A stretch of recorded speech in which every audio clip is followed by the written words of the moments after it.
Moi, je sais qu'aujourd'hui, tu me mets 90% des entrepreneurs devant moi, je vais trouver un moyen d'optimiser quelque chose. Soit tu te dis, bah, peut-être que ça va changer. Soit tu te dis, c'est à moi de le faire changer. On a l'habitude, presque par réflexe, d'aller sauter sur chaque opportunité, mais toute opportunité n'est pas bonne à prendre. Une boîte qui n'évolue pas, c'est une boîte qui est vouée à mourir aussi, tu vois. Mon temps à moi que je vais engager Ouais. sur des choses, il faut que ce soit là où j'ai le plus de valeur à apporter. Choisir tes clients, c'est aussi important que ta vente. L'idée, c'est de faire rayonner ces cas au niveau national, donc on va être une marque nationale. Bon, bonjour à tous pour ce nouvel épisode de Plus belle la vente. Aujourd'hui, j'accueille chez Nini Monsieur Jonathan Calfa. Ouais, Bienvenue, John. merci. Setup incroyable. Hein. T'as vu ça? C'est très On est particulier. presque à la maison. J'ai jamais vu un setup avec des merguez, de la harissa. Donc on le dit maintenant pour ton coach ou on passe outre? Non, j'avoue que, en fait, ouais, du coup, je suis à la diète. Ouais. Et donc, moi, je mens à mon coach tous les jours. Ouais. Je lui dis pas la vérité sur ce que je mange. Non, je plaisante. Non, je lui mens jamais. Bon, Mais ça là, de sera toute coupé au façon, montage, on mettra que la partie, ouais. là, c'est filmé, donc j'ai pas le choix. Je lui ai même prévenu en plus. Je lui ai dit, je fais un podcast midi, mais ça sera au resto. Ouais. Il m'a dit, bon, fais comme tu peux. Je lui ai dit, bon, bah, ce matin, je vais rien manger. Ça va compenser Ouais. un peu. Voilà. Ça, c'est un vrai sujet quand même. La diète, Ouais. la bouffe. Ouais. Ah ouais, c'est un truc de. Alors, moi je te connais un peu plus, mais explique-nous pourquoi. C'est quoi le projet derrière? Comment tu le vis et tout ça? Déjà, moi, si tu veux, de base, la bouffe, c'est aussi pour ma santé, tu vois. Ouais. Longtemps, j'ai mal mangé. Ouais. Longtemps, j'ai mal mangé. Je suis monté à 105 kilos. Ouais. Et du coup, il y a un moment donné, j'ai porté mon fils, j'ai monté 10 marches. J'ai vu que j'étais essoufflé. Ouais. Je me suis dit, là, il va falloir se reprendre, tu vois. Et donc, j'ai perdu 25 kilos. Ouais. J'ai repris un petit peu, mais je suis resté aux alentours de 85, 90. Et puis je me suis dit, en fait, faut tout simplement, c'est pas que esthétique, c'est aussi bien manger pour être en bonne santé, tu vois. Et donc je me suis mis cette règle-là, donc j'ai beaucoup appris sur la nutrition. Ouais. C'est devenu limite une passion, j'aime bien, tu vois. J'aime bien, je peux comprendre ce qui se passe dans le corps, etc. Et puis après, j'ai aussi la dimension sportive, puisque Ouais. du coup, je m'entraîne beaucoup. Je suis à la salle de sport, je fais des sports de combat. Et je me suis lancé un petit challenge. Je me suis dit en 2026, je vais faire mon premier combat en MMA. qui est un Et projet du coup, quand même. voilà, combat amateur bien sûr. Ouais. Mais c'est l'idée de rentrer dans une cage, tu vois, et Ouais. en fait, tu sors de ta zone de confort. Et donc je me suis dit allez, je vais me lancer ça comme défi. Ouais. Et puis on va voir comment ça va Et se qu'est-ce qui passer, t'a tu vois. chauffé? C'est quoi l'élément déclencheur? Oh, je pense que c'est le challenge, tu vois. Moi, Ouais. je suis un compétiteur depuis toujours. J'ai toujours fait du sport et tout. J'ai toujours été un compétiteur, même, tu vois, dans ma vie pro, c'est ce qui me drive aussi, tu vois. Et là, je me suis dit, en vrai, il n'y a rien de pire que de te retrouver seul Ah bah là, face c'est à toi un et- mec toi et qui a toi-même, envie hein. de te défoncer Ouais. ta gueule, tu vois. Donc, du coup, je me suis dit, allez, go, c'est Ouais. un truc qui me chauffe bien. Donc, peut-être que je le ferai qu'une fois, peut-être que je vais y prendre goût et que je vais Ouais, en ça faire se trouve, d'autres. tu vas- Après, j'ai 35 ans. Donc, bon, c'est plus la fin que le début. Mais voilà, c'est un Si challenge. tu kiffes, elle Ouais. est belle. Ouais, c'est clair. C'est un challenge. Tu fais un peu du sport, toi? Moi, je fais pas mal de sport, plutôt sport co. J'ai fait beaucoup de foot. Bah, j'ai commencé à 7 ans, j'y suis encore. Tu Ouais. vois. J'ai un petit parcours sympa et j'aimerais bien faire des sports de combat, mais ma femme, elle est pas chaude. Ouais. Elle dit que je suis Tu trop. peux mettre un casque, hein. Ouais. Tu protèges ton visage. Et moi, j'ai envie d'y aller, tu vois. Donc pour l'instant, c'est en égo. Ouais, ok. Non, mais après, c'est bien. En vrai, si tu es dans un club avec un bon état d'esprit, Ouais. les mecs, quand tu vas dans un club cool, tu vois, les mecs sont pas là pour se charcuter non plus, tu vois. Ouais, parce c'est que on a tous un taf le lendemain. Et le but, c'est pas de se péter un bras ou de se péter le nez, tu vois. C'est essayer de prendre du plaisir et puis de se dépasser, tu vois. C'est ça qui est vraiment important. Et alors, du coup, on a maintenant le côté sport et LC. Ouais. Raconte-nous un peu ton parcours. Ben, mon parcours de vie, on va Ouais. dire. Moi, je suis expert comptable. Ouais. Je suis associé d'un cabinet qui s'appelle CK. J'ai plusieurs associés et on a 130 personnes aujourd'hui. On a des cabinets qui sont en Île-de-France, mais on est en train d'ouvrir dans d'autres régions. Donc là, on a ouvert à Lyon. Je voulais déjà exactement. Après, je veux te servir plus tard. Moi, de la joue. Bravo. Voilà. Et donc là, nous, on a ouvert à Lyon et on va ouvrir dans d'autres zones que je peux pas encore annoncer, mais on a au moins 3-4 ouvertures de prévues. Voilà. Ouais. Et donc ça, c'est ce qui nous drive aujourd'hui, puisque aujourd'hui, on fait à peu près 17 millions d'euros de chiffre d'affaires. Et l'idée, c'est de faire 100 millions d'ici 8 à 10 ans. Donc Ouais. gros objectif. Encore une fois, le côté challengeant qui est hyper excitant, tu vois. Mais bon, on va l'atteindre. Ouais, puis pour que quand même les auditeurs le le sachent, le métier d'expert comptable, c'est un métier qui est quand même assez atomisé, où tu as beaucoup de petits cabinets régionaux, et vous voulez vous implanter comme leader, quoi. Et vous êtes déjà pas mal, quoi. C'est ça, en gros, aujourd'hui, tu vois que si tu vas dans les régions, tu as des cabinets indépendants, tu vois, donc des petits cabinets, on va dire.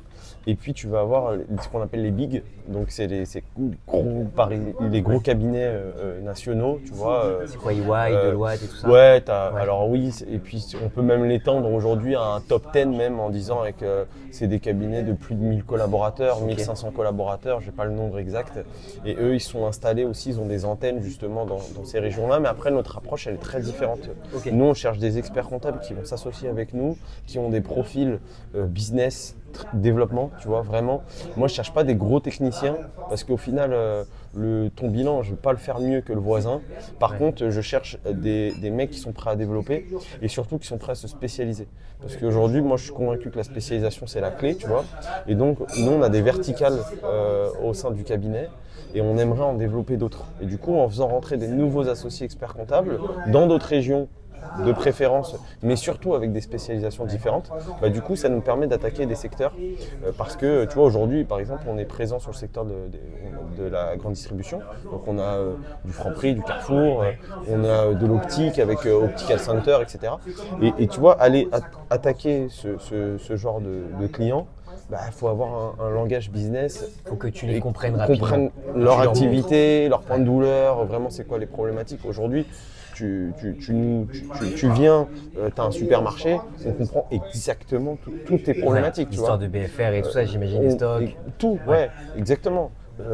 La gestion de tes rayons, etc. Tu vois, les démarques, tu vois, tous ces sujets-là, c'est des trucs qu'on connaît.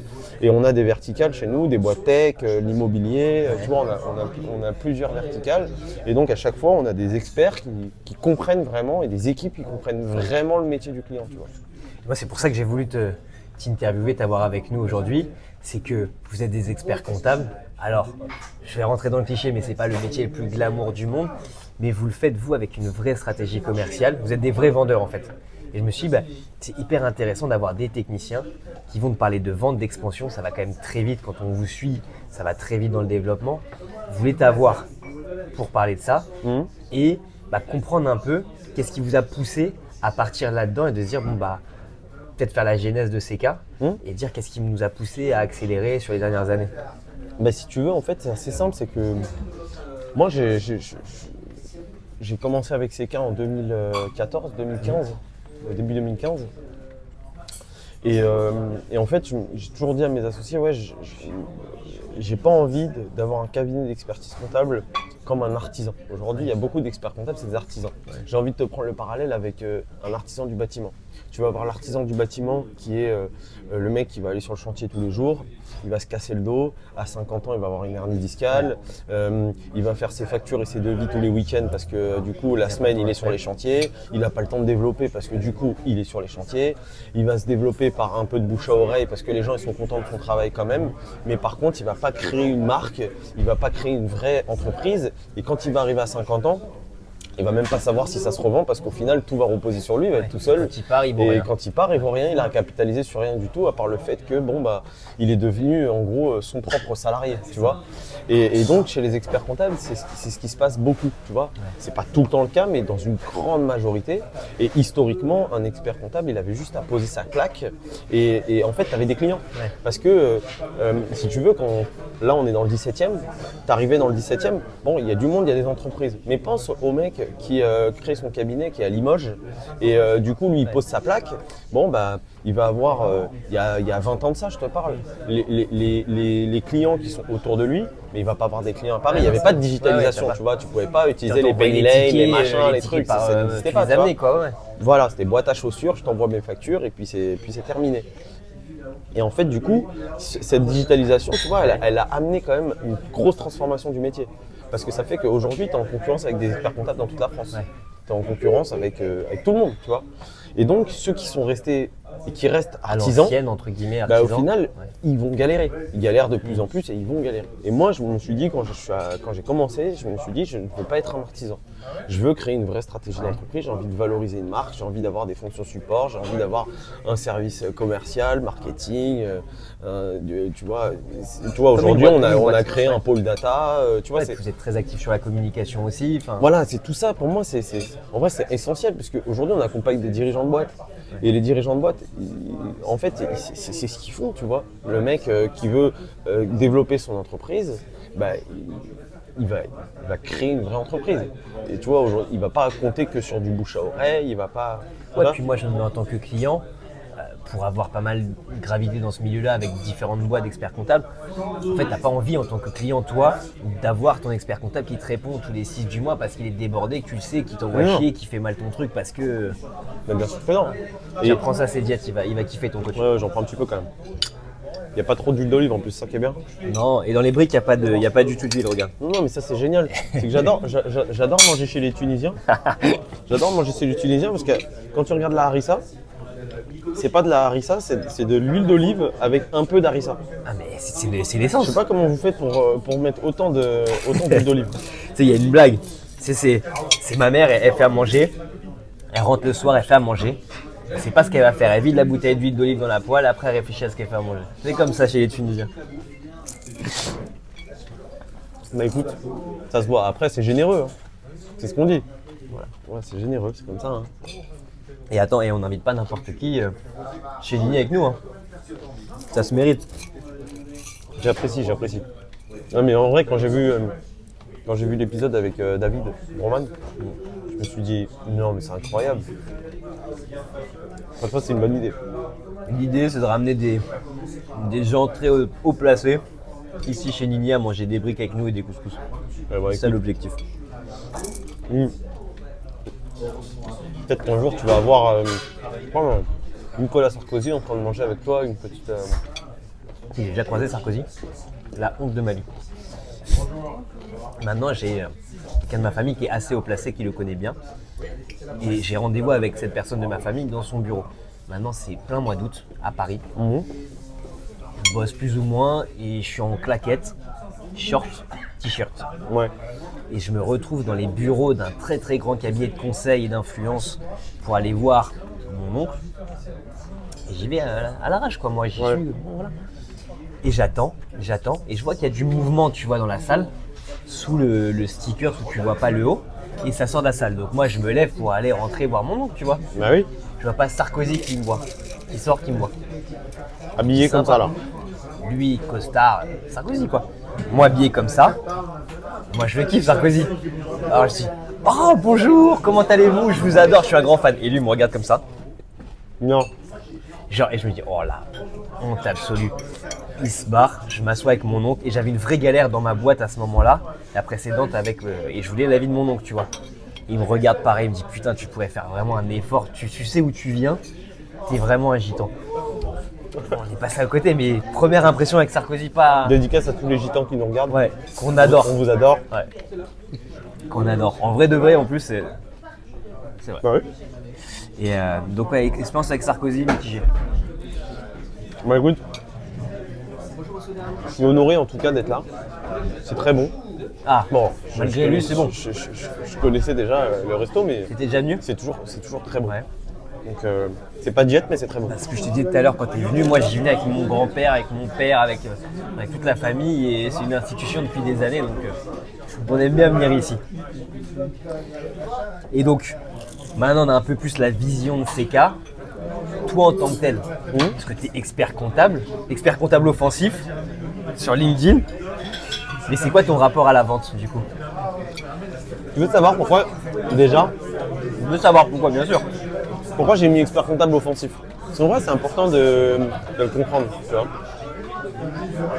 Parce que tu parles de mon rapport à la vente, et du coup, ça en fait partie. Bien sûr, c'est pour ça que En fait, je l'introduis comme ça. je me suis dit, faut que je sois identifiable. Et en vrai, des experts comptables sur LinkedIn, il y en a plein, tu vois. Après, moi, je communique beaucoup. Je poste tous les jours, tu vois. Je suis passé de peut-être 5 000 à 17 000 abonnés en un peu plus d'un an. Donc, j'ai une belle progression, tu vois. Donc, je suis content. Mais je me suis dit, il faut que les gens ils se rappellent de toi, tu vois. Comme une marque. En fait, c'est toujours comme ça. Tu sais, moi, j'ai repris une fois un slogan de. Tu te rappelles Rémi Gaillard ou pas? C'est en faisant n'importe quoi qu'on devient n'importe qui. Bah moi, je me suis dit, c'est en faisant n'importe quoi qu'on se souvient de toi, tu vois. Et qu'on devient quelqu'un, en fait. Tu vois la réalité. Il a fait une vidéo depuis 20 ans, on se rappelle de lui. Donc je me suis dit, c'est en faisant n'importe quoi qu'on devient quelqu'un. En fait, pas n'importe qui, mais quelqu'un. Et donc je me suis dit, à chaque fois, je vais essayer d'être identifié. Et donc j'ai mis l'expert comptable offensif parce que moi, mon créneau, c'est aujourd'hui de faire gagner de l'argent à mes clients. La question, c'est pas savoir combien ton expert comptable il te coûte, c'est savoir combien ton expert comptable il te rapporte, tu vois. Et donc quand tu sais combien ton expert comptable te rapporte, tu te poses même pas la question de combien il te coûte. Tu sais qu'il te fait économiser de l'impôt sur le revenu, de l'impôt sur les sociétés, il te fait économiser des charges sociales, il t'aide à te structurer dans ton développement patrimonial, dans le développement de ta boîte, etc. Donc en réalité, à partir du moment où tu apportes ces choses-là, on ne vient pas te challenger sur le prix, Non, tu vois. vrai. Tu vois ce que je veux dire? Et donc je me suis dit, bon bah sur LinkedIn, je vais me faire appeler l'expert comptable offensif. Donc c'est parti de là. Ouais. Et tu vois, en fait, mon rapport à la vente, il est simple. C'est juste que moi aujourd'hui, quand j'ai un prospect en face de moi, comme je t'ai dit, il faut qu'il se souvienne de moi. Donc déjà, s'il m'a identifié comme ça, déjà, je pense que j'ai déjà fait 50% du travail, tu vois. Parce qu'après, je sais que quand je vais avoir un prospect en face de moi, je vais délivrer un petit peu de valeur et je vais le closer. Ouais. C'est pas compliqué. Par l'expertise. C'est pas compliqué. Moi, je sais qu'aujourd'hui, tu me mets 90% des entrepreneurs devant moi, je vais trouver un moyen d'optimiser quelque chose. C'est sûr et certain. Parce que dans mon expérience aujourd'hui, je m'en rends compte. À chaque fois que je vois un prospect, ce matin j'en ai vu 2, bah, les 2 rendez-vous que j'ai faits, les 2 rendez-vous, il y a des choses à optimiser. Ouais, donc en fait, tu lui factures un truc que tu vas lui faire gagner par ailleurs. Donc en fait, c'est gratuit. Donc c'est pas compliqué. Tu Et en gagnes de plus, je suis pas foncièrement plus cher qu'un expert comptable traditionnel. Je suis plus cher qu'un expert comptable low cost. Oui, bah, bien évidemment. Mais par contre, si tu prends un cabinet parisien lambda, bah, je vais pas coûter plus cher, je vais coûter la même chose, tu vois. Sauf que du coup, à la fin de l'année, nous on a beaucoup de clients qu'on accompagne. Ce qu'on fait, c'est qu'à la fin de l'année, on leur montre ce qu'on leur a rapporté et ce qu'on leur a coûté, tu vois. Sur les années précédentes, tu vois. Du coup, ça permet en plus de matérialiser, tu vois, l'économie, Tu etc. valides tu la vois. rétention en plus des clients parce qu'un client qui gagne, il part pas quoi. Bah déjà, il part pas. Parce qu'effectivement, tu sais, tu as toujours ce truc de « Oh, je vais chercher de la croissance, donc il faut que je signe des nouveaux clients. » Mais ton coût d'acquisition sur ton nouveau client et versus la rétention de ton client, bah, ça te coûte beaucoup moins cher de garder ton client que c'est à peu près ça. Ouais. Les stats disent que c'est 4 à 5 fois. Ouais, c'est ça. Donc du coup, c'est vrai que c'est important de se concentrer aussi sur ta rétention. Donc c'est pour ça que la satisfaction client chez nous, c'est vraiment le point central. Et je pense vraiment qu'à partir du moment où tu as 2 critères respectés, c'est-à-dire je connais le business de mon client, c'est ça que tout à l'heure je te parlais de L'expertise. vertical métier, tu vois. Je connais le business de mon client et en plus, je suis capable de lui faire gagner de l'oseille. Franchement, il part jamais. Nous, on a une LTV de ouf chez CK parce que nos clients, en fait, quand ils rentrent chez nous, bah, la plupart du temps, ils partent pas, tu vois. Ouais, puis en plus, si tu es mécontent, si tu es content de ton expert comptable, tu t'amuses pas à changer tous les ans. Il faut vraiment que tu sois très mécontent pour te barrer. Bien sûr. Bien sûr, parce que des fois, je vois des prospects et ils me disent ah, c'est intéressant, j'aimerais bien rejoindre votre cabinet, mais j'ai peur de changer d'expert comptable. Je suis pas satisfait de mon expert comptable, mais j'ai peur de changer. C'est compliqué de changer, machin. Alors qu'en fait, pas du tout. Ouais. Les gens pensent que c'est très compliqué. En réalité, c'est hyper simple. Parce que un expert comptable, il fait partie d'un ordre réglementé, c'est une profession réglementée. On a un code de déontologie. Donc si demain je vais récupérer un client, moi je vais contacter l'expert comptable. Je vais lui dire voilà, s'il est à jour des honoraires et qu'il t'a tout payé, bah moi je vais reprendre le dossier. Et l'expert comptable il va me répondre en me disant c'est bon, le client est à jour, il n'y a pas de problème, je t'envoie les éléments.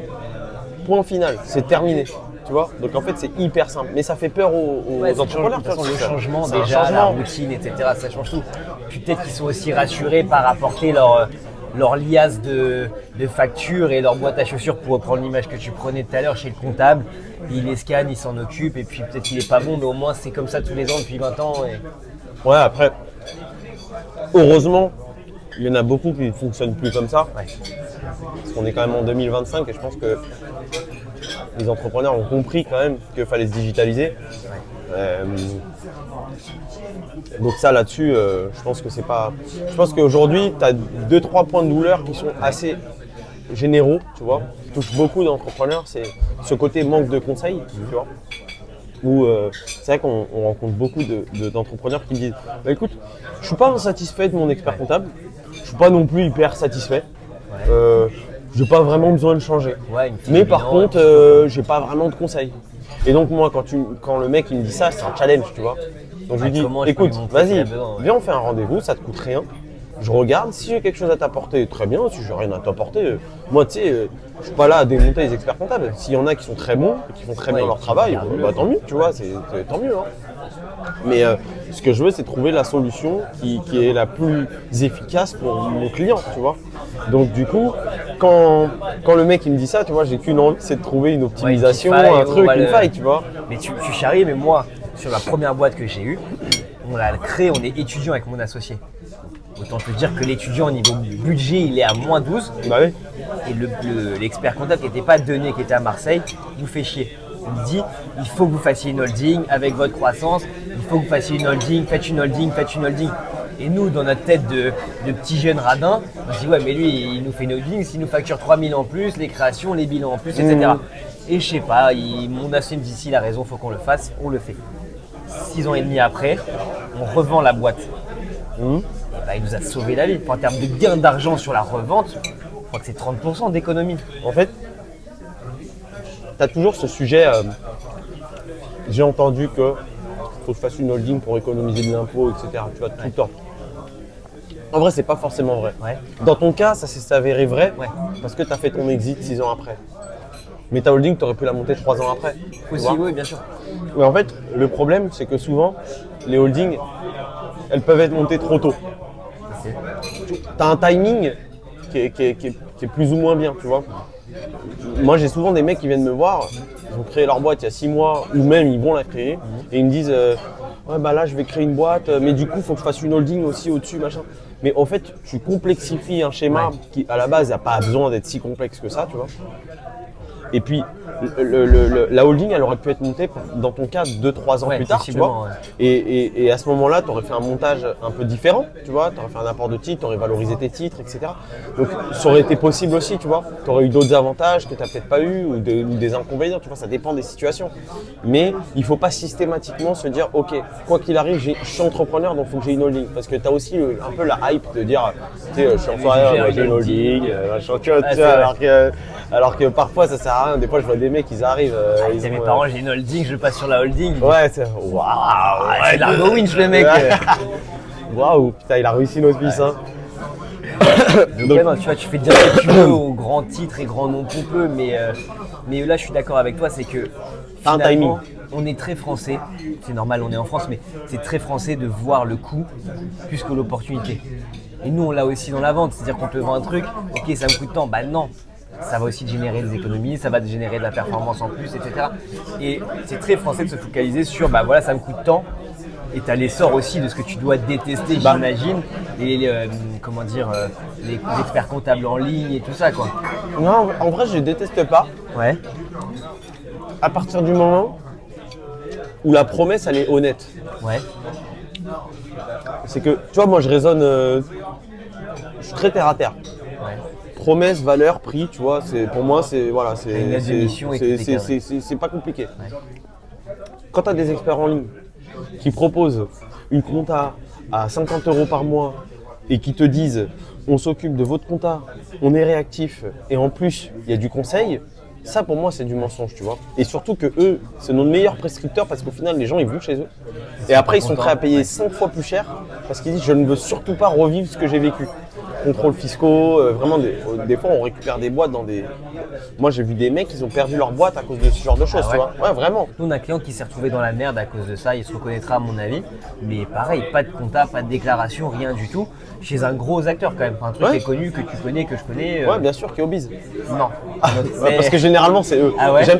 Pour le coup, tu vois, je t'ai dit, je les Ouais. déteste pas. Mais pour autant, s'il y en a bien que j'aime pas, c'est bien qu'il est obèse, Ouais, tu parce vois. qu'ils font si Parce que mal du que coup, ça. la promesse, elle est fausse en fait, tu vois. Ouais. C'est que tu peux pas être sur un soi-disant plateau télé et dire nous on parle, tu vois, ils font une vidéo où ils parlent prix.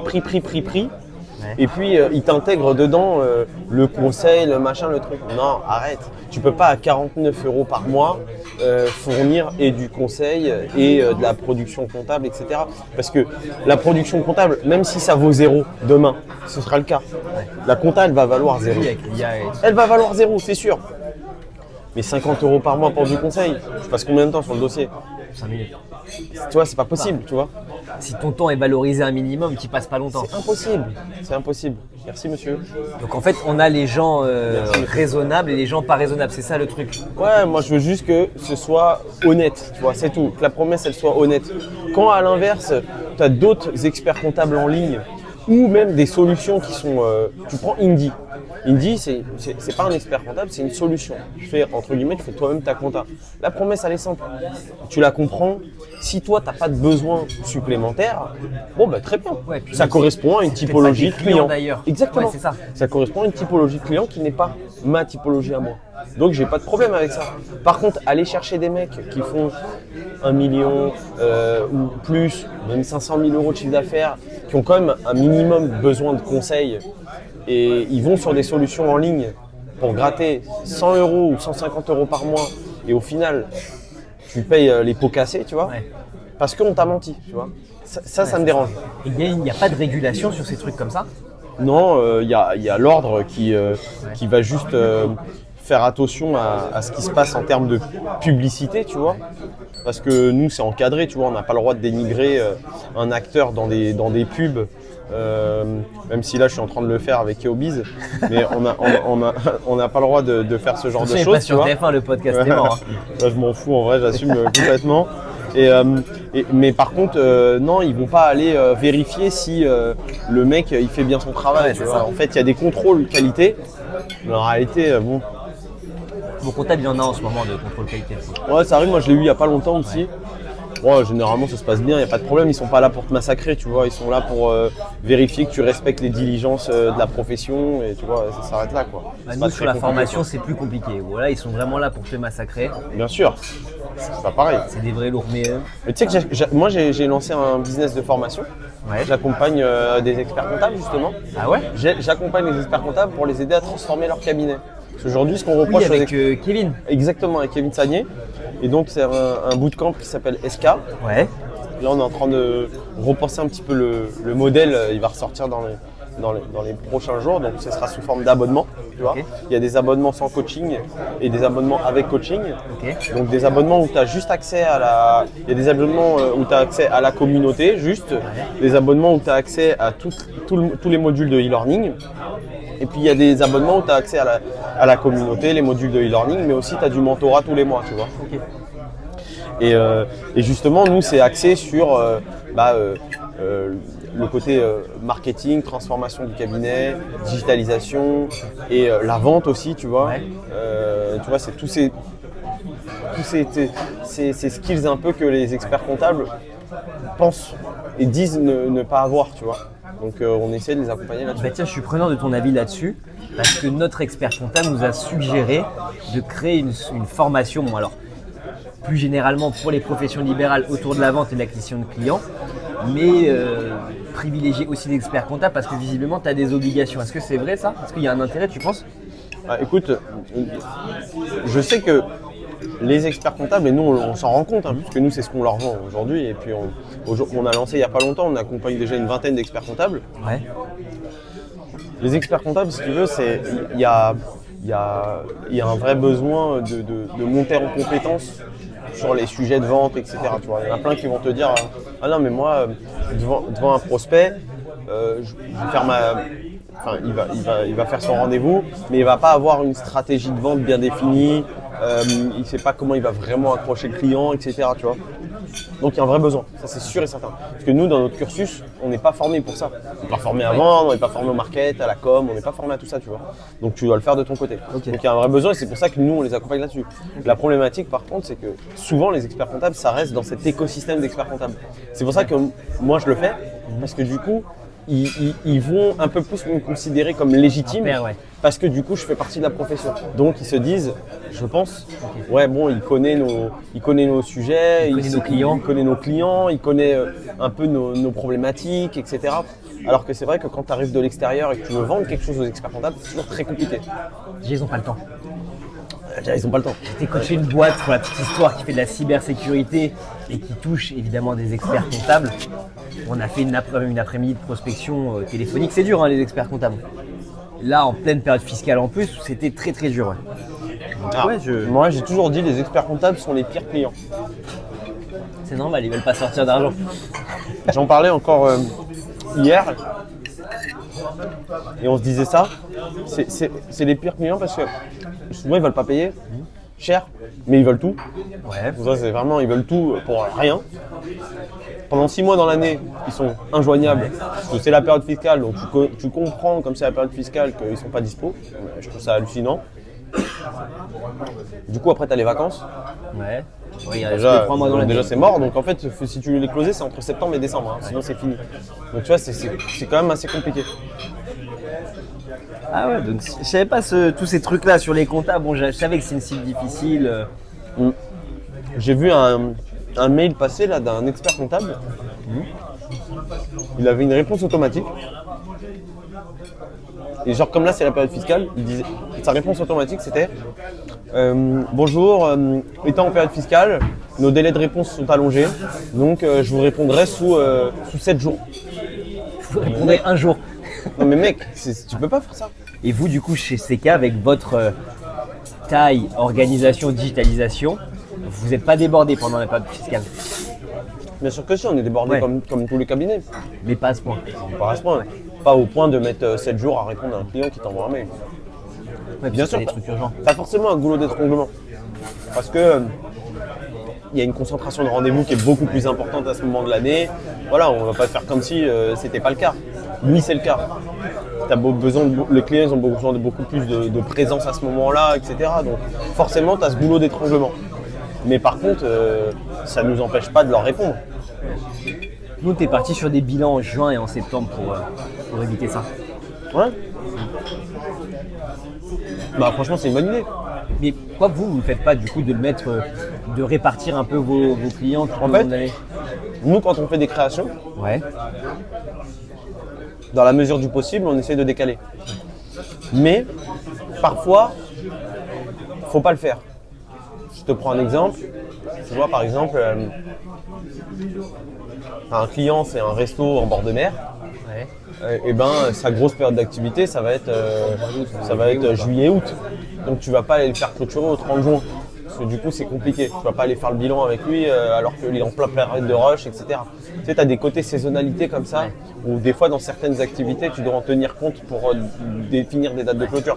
Tu vois, même des boulangeries, tu vois, des boulangeries clôturées en décembre, tu vois, ça peut être compliqué parce que tu as les fêtes de Noël, plus tu vas avoir aussi, je sais pas moi, la Saint-Valentin qui est aussi une grosse période, etc. Donc tu vois, c'est ça qu'il faut tenir compte, tu vois. Ça, c'est vachement intéressant. C'est vrai que je trouve que vous êtes un métier qui est hyper, hyper lié au cliché. Où tu imagines quand même vachement l'expert comptable avec ses petites lunettes dans son bureau sans fenêtre à taper ses factures et à faire la compta. Alors que c'est beaucoup plus riche. Et tu parlais de stratégie, tu parlais de faire des économies, enfin de faire des économies aux clients. C'est vrai, enfin, Bah oui. peut-être pour qu'on le comprenne mieux, moi et les auditeurs, sur quoi tu peux agir en tant qu'expert comptable en termes d'économie? Ouais. En termes d'économie, c'est assez large. En vrai, je peux aussi bien aller travailler sur l'impôt sur le revenu, tu vois. Ouais. Quand tu arrives, tu me dis voilà, moi j'ai une boîte, j'en ai marre, je paye 10 000 balles d'impôt sur le revenu par an ou plus, ou même 5 000. En fait, il n'y a même pas de chiffre à partir du moment Ça te fait chier, où ça te fait chier. Tu as des mécanismes qui existent aujourd'hui, des mécanismes défiscalisants pour payer moins d'impôts. Il y a ceux qu'on connaît très bien qui sont des investissements immobiliers défiscalisants type loi Pinel, etc. Mais tu as aussi des trucs qui sont un peu moins connus. Je te prends un exemple. Par exemple, il y en a un qui s'appelle la Girardin industrielle. Ah, c'est le truc en Guadeloupe, C'est dans les dom-toms. Alors, Oui, mais attention, c'est pas parce qu'il y a la Pinel Outre-mer, donc là c'est dans l'immobilier, dans les dom-toms, et puis tu as la Girardin industrielle, Ouais, ça, on l'a fait, nous, à un moment donné, où ça c'est vraiment un titre perso, Ouais. et c'est pas dans l'immobilier, hein. C'est dans du matériel industriel. Voilà. Et ça c'est hyper simple à mettre en place, et du coup tu peux avoir des économies d'impôt jusqu'à 37%. Donc tu vois, quand tu l'as fait en janvier ou en février, là cette année c'était jusqu'à début mars, Ouais. tu avais 37%.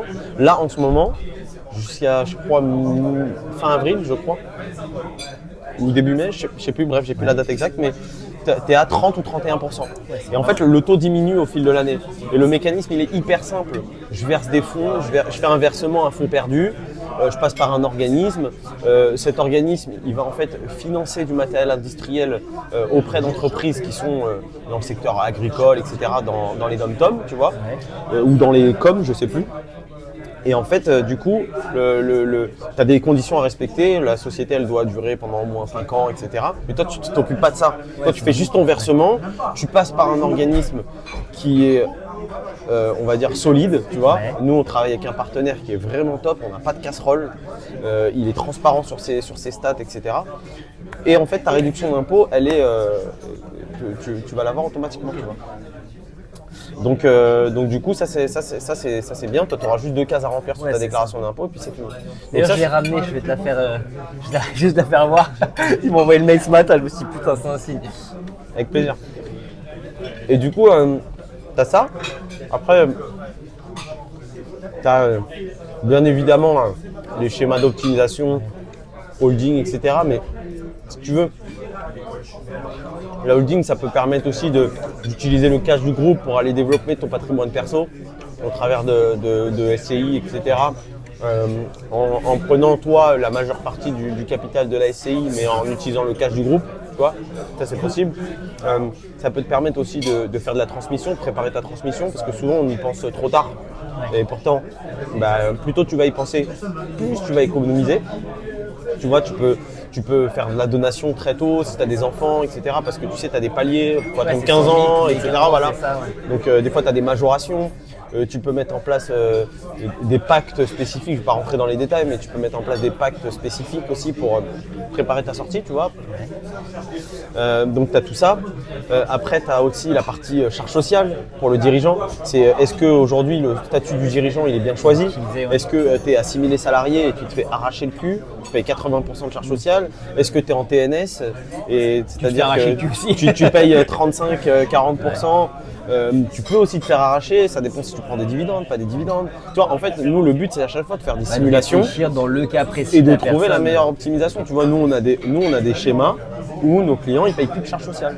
C'est-à-dire qu'aujourd'hui, on a des clients, ils viennent nous voir, ils nous disent, moi, je me paye 200 000 € par an. Et 200 000 € par an, des fois, ils nous disent, je suis assimilé salarié, ça veut dire que ça coûte 80 000 balles à la boîte, tu vois, facile, tu vois, voire beaucoup, s'ils sont TNS, par contre. S'ils sont assimilés salariés, ça leur coûte encore plus cher, ça leur coûte 160 000, tu vois. Et du coup, on les fait passer de ça à rien. Ah oui.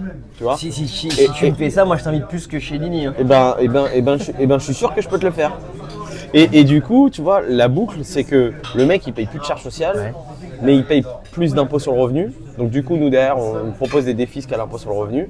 Et l'idée, c'est qu'en fait, son schéma global, il soit optimisé, tu vois.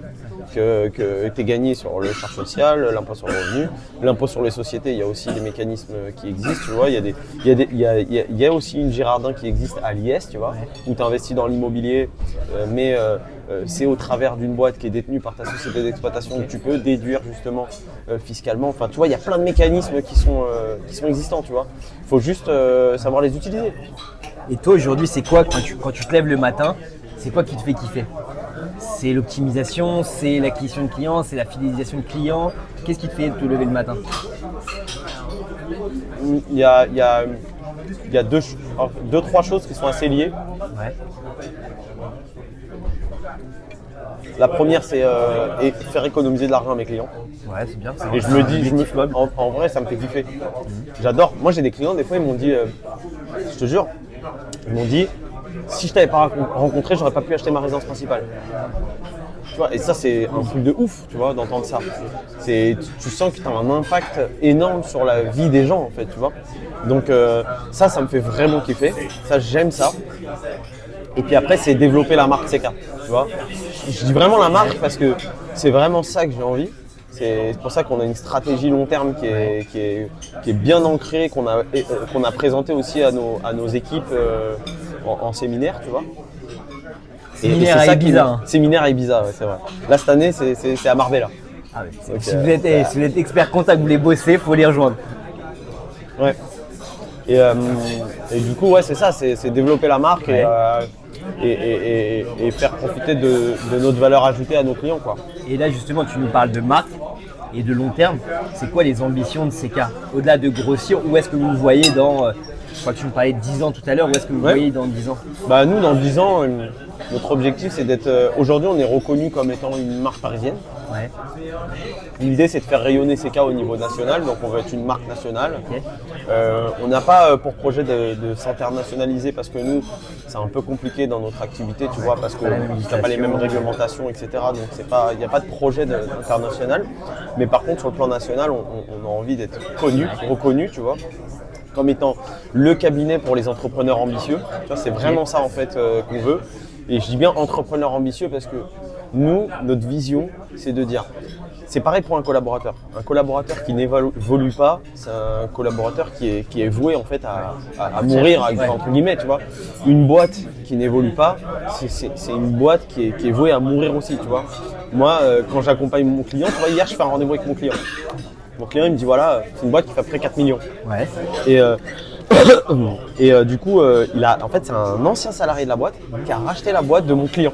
Tu vois, donc je le connais depuis quelques années puisque je le voyais quand j'allais sur place, etc. Et en fait, ce gars-là, il me dit ouais, bon bah là on fait 4 millions. Et je lui dis c'est quoi la répartition là, vente en direct, e-commerce, etc. Ouais.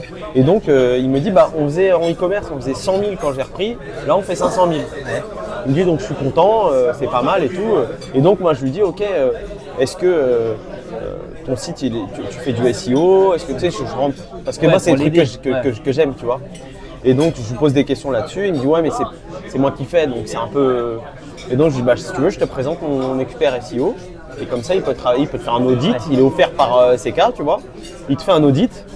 Il va auditer ton site. Il va voir si ton site, il est optimisé SEO, si tu as mis en place toutes les bonnes pratiques pour justement être plus visible en ligne, tu vois, et développer ton e-commerce.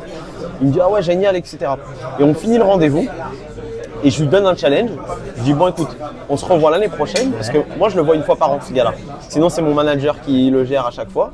Je lui dis moi on se revoit l'année prochaine. Quand on se revoit, faut que tu fasses au minimum 1 million sur le e-commerce. Tu vois.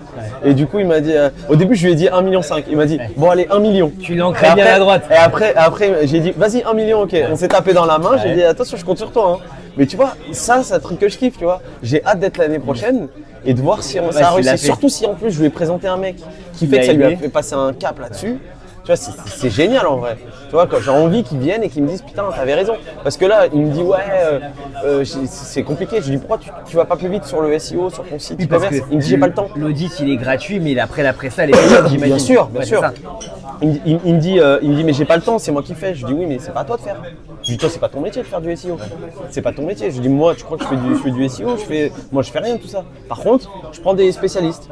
Voilà, je prends un mec, il s'en expert là-dedans. Je prends un autre, il est expert dans ci, dans ça, dans. Mais c'est drôle parce que on en revient à je crois que c'est la première phrase que tu as dit ou presque, c'est le côté artisanal ou le côté chef d'entreprise.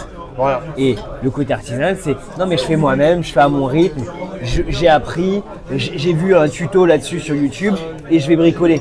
Ouais, ok, tu perds ton temps et en plus tu fais moins bien que quelqu'un dont c'est le métier, c'est quand même très con. En fait, moi maintenant, j'ai un raisonnement purement héroïste. Ouais. Mon temps, c'est un coût. Mon temps, il a un coût. Et mon temps, mon coût, c'est le plus élevé de la boîte. C'est normal. C'est normal, c'est moi qui me paye le plus cher dans la boîte, tu vois. Avec mes associés, c'est normal, voilà, c'est comme ça. Du coup, Le temps que je vais engager, moi, mon temps à moi que je vais engager sur des choses, il faut que ce soit là où j'ai le plus de valeur à apporter. Sinon, ça n'a aucun sens. Si je passe une semaine sur un sujet, le temps de monter en compétence, machin, pour qu'au final, la valeur qui sorte, elle ne sera pas idéale, alors que je pourrais payer un mec, ça va peut-être me prendre une connerie 3 jours, et mais au final, ça va me coûter moins cher. Tu vois, si tu raisonnes comme ça va me coûter moins cher. Donc bien sûr, tu vas décaisser. Donc alors tu as toujours les mecs qui vont dire ouais mais je vais faire ça le week-end, etc. Mais oui, mais tu vas le faire plus lentement, ça va être de la charge mentale en plus, du coup tu vas être peut-être moins bon ailleurs. Moi maintenant, ma logique c'est je prends les meilleurs à chaque fois sur les besoins que j'ai. Voilà, c'est pas compliqué. La prospection, alors c'est une question rhétorique, mais ils disent je vais le faire moi-même, je vais me débrouiller, je vais monter en compétence. Ok, mais t'aimes faire ça? Ah, je déteste. Alors quel est l'intérêt de faire un truc que t'aimes pas et que tu maîtrises pas? Quel est l'intérêt? T'as toujours la question de te dire est-ce que je me forme sur là où je suis le meilleur ou je me forme sur là où je suis pas bon? Et en vérité, avant, j'aurais répondu je me forme là où je suis pas bon pour essayer d'être complet. Mais en réalité, c'est débile. Forme-toi là où tu es le meilleur pour devenir vraiment le king du truc, tu vois. Et c'est là où tu vas te différencier. C'est là, en fait, où tu vas maximiser tes chances d'aller le plus loin possible. Ça me fait penser à un post de David, je crois. D'ailleurs, je ne sais pas si tu l'as en tête, où il dit mais tout le monde en entreprise passe du temps sur les salariés en termes de management qui sont les moins beaux, qui galèrent le plus en termes de perf.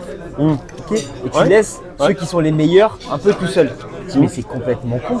C'est-à-dire que la personne qui est très bonne, si tu l'accompagnes à être encore meilleure, c'est comme si tu multiplies 10 par 10, ça fait 100. Si tu multiplies 4 par 10, ça fait que 40. Et c'est vrai qu'on a cette tendance-là à accompagner les plus faibles plutôt que les meilleurs. Je peux te dire exactement la même chose avec tes clients. Ouais, c'est vrai, c'est l'autre Pareto. Tu vas passer une tonne de temps avec des clients qui te font chier. Nous, par exemple, on a des clients qui ne sont pas diligents.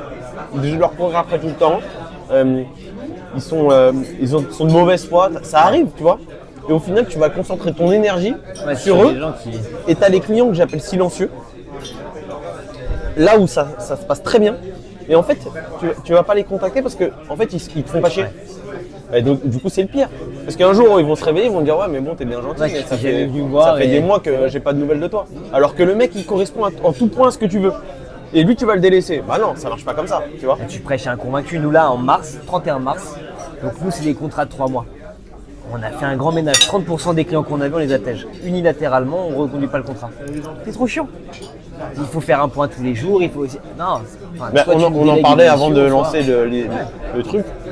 On a une personne qui nous a contacté, toi et moi. Bizarrement, c'était la même personne. C'est la même personne. Hein. Et on s'est dit, je ne veux pas travailler avec cette personne-là. Peu importe le budget, je crois, d'ailleurs. Et en vrai, il faut le choisir, tes clients. Quand tu as la chance de pouvoir le faire, mais je pense que. Alors, c'est sûr, quand tu te lances et que tu as besoin d'oseille, tu es peut-être un peu moins regardant parce que forcément, tu as besoin de gagner ta vie. Mais par contre, dès que tu peux te le permettre. Moi, tu sais, quand j'avais la boîte qui bossait avec les écoles, tu bossais tous les ans avec le BDE ou les associations étudiantes de l'école. Tous les ans, ça change de personne. Coach, je prends des glucides. Hein. Vas-y. Il n'y a pas d'huile dans les pâtes chez les Tunisiens en plus. T'inquiète, bah oui. Et donc, dans cette boîte-là, tous les ans, ton décisionnaire changeait. Ouais. Tous les ans, malgré le changement, la boîte qui était casse-couille, l'école qui était casse-couille, elle restait casse-couille. Le client qui pinaillait, il restait pinailleur, pourtant c'était pas la même personne. Le client qui était à cheval sur son budget, c'était le même. Le client qui était toujours à la bourse sur ses commandes, c'était toujours la même école. C'est toujours pareil. En fait, soit tu te dis, peut-être que ça va changer. Soit tu te dis, c'est à moi de me faire changer. J'ai pas envie de me faire emmerder toutes mes soirées, tous mes week-ends par un mec qui est pas content parce qu'il s'est pris comme une brêle. En fait, moi, je trouve les 10 dernières années, quoi. Je trouve que c'est, tu vois, choisir tes clients, c'est aussi important que ta vente. Tu vois, on parle de vente, on parle de vente. Pour moi, c'est super important. Parce qu'en plus, tu vas polluer tes équipes avec des clients de merde. Et ça, franchement, c'est le pire des trucs. Bon, ça, nous, on a mis en place un comité des mauvais clients. Donc, en réunion manager, on remonte les mauvais clients, tu vois. Donc, les mauvais clients, chez nous, tu vois, on les classe en A, B, C, D. Et les mauvais clients, c'est les D. Et généralement, c'est pas diligent, mauvais payeur, qui nous met en risque sur des sujets. Et c'est toujours les mêmes. Généralement, quand il y a un de ces trucs-là, il y a tout le reste qui va avec. Après, tu as des boîtes qui peuvent galérer à te payer parce que la conjoncture fait qu'il peut y avoir des difficultés. Et eux, bon, on n'est pas une banque, mais tu vois, s'il y a 2-3 mois, bon, ça peut s'entendre, tu vois. Mais par contre, quand le mec, il galère à te payer et qu'en plus, tu lui cours après, qu'il demande de faire des trucs qui sont insensés, bon, bah là, Ciao. va polluer un confrère, tu vois. Va polluer un de mes concurrents, mais c'est vrai. tu vois. C'est... Et dans cette série de clients qu'on a poussé vers la sortie, on va dire poliment, il y en a qui disent mais je vais aller chez vos concurrents. Mais Bah, vas-y, tu vas les polluer. Et nous, ça va leur prendre du temps, nous laisser du temps pour aller chercher des bons clients, Bah des ouais, gens va, pas va, comme va. toi. Vas-y, avec Va. grand plaisir. Et c'est vrai que on a l'habitude, presque par réflexe, d'aller sauter sur chaque opportunité. Mais toute opportunité n'est pas bonne à prendre. Pas du tout en fait. On est d'accord.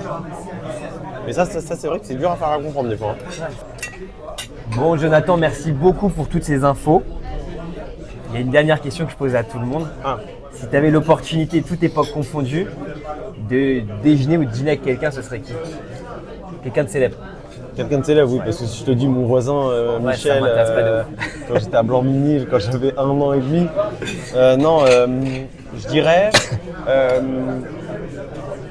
en vrai, je vais pas faire, je sais pas si c'est quelque chose de typique ou pas, Ouais, je mais sais bien. je vais même pas chercher loin. C'est peut-être complètement débile d'ailleurs, mais c'est le premier nom qui m'est venu à l'esprit. Je dirais Zinedine Zidane, tu vois. Ah, Je sais pas putain, pourquoi. je l'ai eu vendredi dernier. C'est vrai? C'était le deuxième sur genre 30 ou 40 personnes, t'es le deuxième. Ouais, je dirais Zidane parce que moi je suis génération 90, Ouais. donc fan de foot et puis Coupe du Monde 98. Et puis en gros, encore aujourd'hui, des fois ça m'arrive, je vais sur YouTube, je regarde des compiles de Zidane, j'ai des frissons. Trop les roulettes. Et tu vois, je suis toujours, tu sais, je sais pas, je suis. En fait, moi, je suis pas quelqu'un qui va mettre des gens sur un piédestal, tu vois. Dire que si je vais croiser une star ou quoi, je vais pas aller le voir, prendre une photo, demander un autographe et tout ça. Moi, je peux pas faire, tu vois. Ouais. Le seul où je me suis toujours dit, je pense que si je me retrouve en face de lui, je vais être un peu genre comme un gosse. ouais.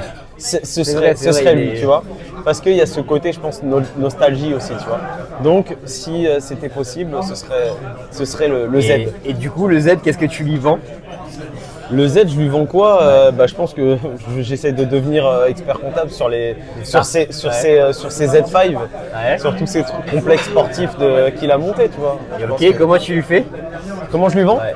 Bah, déjà, je lui montre que je suis sportif, fan de sport et que je connais le business L'environnement, ouais. autour du sport, tu vois.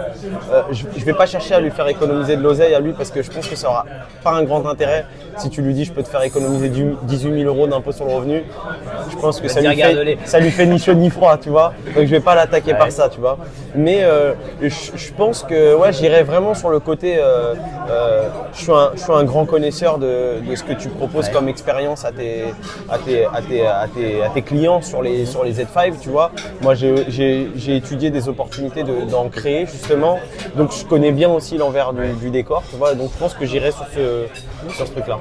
Bon, J'aime Zizou, bien jouer avec les doubles le côté côtés. un peu affect, je connais le business, etc. Je trouve que ça marche bien, tu vois. Zizou, si tu nous écoutes, faut le prendre comme expert comptable là. Non, Zizou, si tu nous écoutes, faut venir manger avec nous. Ah ouais, quand tu Parce veux. que franchement, tu vas te régaler. Et le coach ne nous écoute pas. Après, je suis algérien, Zizou, t'es algérien aussi, C'est tu vrai. vois, on peut. C'est vrai, il y a ambiance. Bon, merci beaucoup de ta venue. Bah, merci à J'espère toi. que tu as kiffé et le repas et le podcast. J'espère que Super. vous aussi vous aurez kiffé. Vous n'avez pas le repas, mais vous avez au moins l'audio. Et nous, on se retrouve la semaine prochaine pour un nouvel épisode.